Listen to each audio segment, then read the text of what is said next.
besok kan rencana ada pemanggilan untuk Pak Lukas NMB yang ketiga kalinya. Kalau beliaunya besok tidak datang, upaya apa nantinya yang akan ditempuh?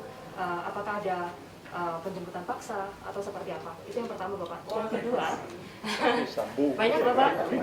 Yang kedua soal dana otonomi khusus Bapak. Otonomi khusus Papua. Setelah kejadian kemarin, apa rencana pemerintah? Apakah terus masih akan melanjutkan untuk penyuntikan dana otonomi khusus itu, ataukah dihentikan Pak? Itu dulu Bapak. Nanti saya tanya lagi. Dua aja lah. Tambahan sekalian Pak. Buat semua. Kemarin kan tweet Metro. Bapak juga di komen ya Pak ya sama Andi Arief, terus juga ada juru bicara Lukas NMB terkait 1.000 triliun itu, bisa dikomentari juga? Ya sudah dijawab kemarin. Sudah nggak apa-apa. Oke. Pemanggilan ya satu. Pemanggilan Lanjutan dana otonomi khusus Bapak. khusus. Baik, gini, soal pemanggilan itu sudah ada mekanismenya di MK ya, di KPK. Di KPK itu sudah aturannya, sudah dipanggil 1, 2, 3, panggil paksa, DBO, kan gitu urutannya. Ya dipanggilannya dulu baik-baik, kan belum tentu tidak datang gitu. Seumpama datang, itu apakah perlu dibantarkan ke rumah sakit atau tidak dan sebagainya, nanti KPK udah punya mekanisme sendiri, bukan bagian saya itu. Tentang dana otsus, karena dana otsus itu diketahui sejak dulu pengelolaannya tidak beres, maka dana otsus itu sekarang jumlahnya dinaikkan dari 2% menjadi 2,25% dari DAU. Dan sekarang pengelolaannya itu dibagi dua. Satu ditangani oleh pemerintah pusat sebanyak 1,25%, kemudian yang 1% itu dikelola oleh daerah. Tetapi semua pengawasannya diperketat. Jadi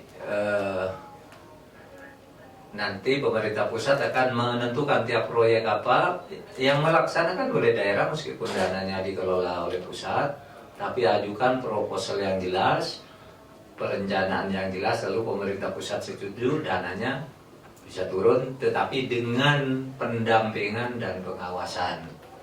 Nah, yang sisanya itu seperti biasa, silakan kelola oleh daerah, tetapi juga harus dipertanggungjawabkan sesuai dengan mekanisme yang berlaku. Sehingga bedanya Pak, untuk yang 1,25% itu pilihan-pilihan proyek dan programnya itu dibicarakan dengan pusat, diawasi dan dipertanggungjawabkan dengan ketat.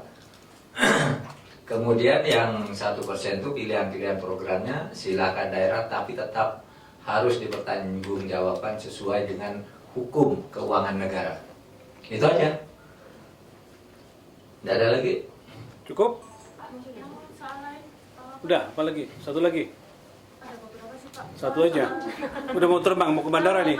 Soal Hotman 911 yang kemarin adalah ke Surabaya itu seakan-akan menjadi sindiran bagi pemerintah yang penegakan hukumnya kurang merata dan adil Pak.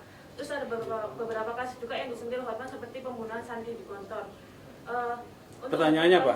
Pertanyaannya apa? Itu tadi Pak, untuk sentilan Hotman tadi penegak.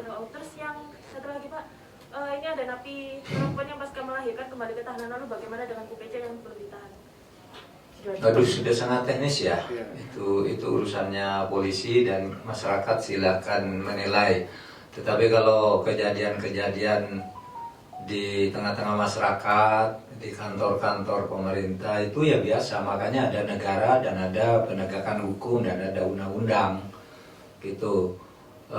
Kalau orang tidak benar itu ada di mana-mana, di polisi ada, di jaksa ada, di kehakim ada, di masjid juga ada, di gereja juga ada, di ormas Islam juga ada, di parpol ada. Tetapi itu selalu menjadi perlakuan menyimpang dari segelintir orang yang membahayakan orang banyak. Oleh sebab itu kita punya hukum dan penegak hukum, gitu aja.